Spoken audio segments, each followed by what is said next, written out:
आफ्नो बिहेमा अरूलाई बेहुला पठाएर हुँदैन। यदि उहाँ आउनुहुन्न भने हामी श्रम संस्कृति पार्टी चाहिँ बाहिरिनेछौँ। उहाँले छलफलमा सुन्नु भएन, तर उत्तर दिने क्रममा उहाँ आउनुहुनेछ भन्ने मैले चाहिँ विश्वास लिएको छु। गफ गर्नुमा हामीलाई विश्वमा कसैले पनि भ्याउँदैन, तर देश बनाउन हामीले सकेनौँ। हामीले अरूबाट हामीले सुन्नुपर्ने स्थिति होइन। यो एउटा सामाजिक परम्परा छ नि, आफ्नो बिहेमा अरूलाई बेहुला पठाएर हुँदैन। त्यसो भएको कारणले उहाँले नै उत्तर दिनुपर्ने कार्यक्रम हुन्छ। अब यो काग कराइरहन्छ, पिना सुकिरहन्छ भन्ने हिसाबले हामी संसदलाई चलाउन सक्दैनौँ। हामी नेपाली त्यति धेरै जान्ने, गफ गर्नुमा हामीलाई विश्वमा कसैले पनि भ्याउँदैन, तर देश बनाउन हामीले सकेनौँ। त्यसो भएको कारणले ज्ञानको कमी कोहीसँग छैन। यहाँ 5 घण्टा हामी आफ्नो मन्तव्य राख्न सक्छौँ भनिसकेपछि ज्ञान टन्न छ हामीसँग।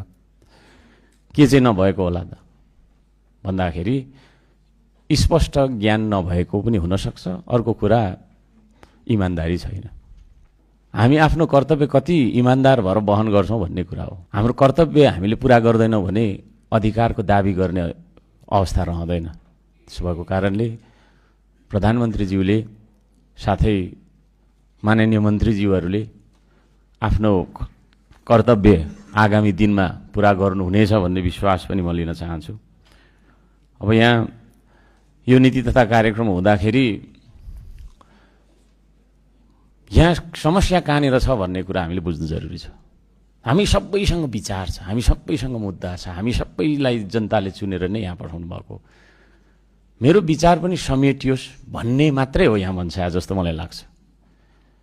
तर सरकारले एक्लौटी ढङ्गबाट विषयगत समितिहरूको बैठक पनि नराखी, विषयगत समितिहरूबाट आएका सल्लाह सुझावहरूलाई पनि नसमेटी नीति तथा कार्यक्रम ल्यायो।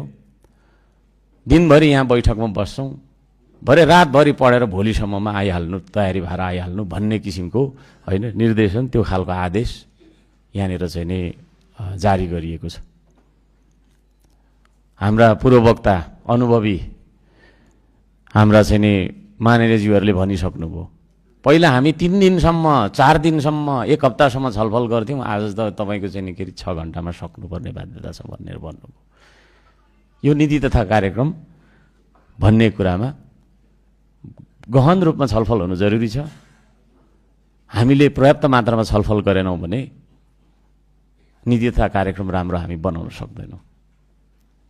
म सरकारलाई के भन्न चाहन्छु भने नीति भनेको वास्तवमा मनसाय अर्थात् उद्देश्य हो।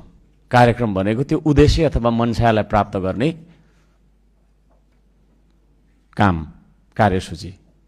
अब यो नीति के हो, कार्यक्रम के हो भन्ने नै थाहा नभएर यहाँनिर चाहिँ एकले अर्कालाई दोषी रहेको जस्तो पनि मलाई लाग्यो।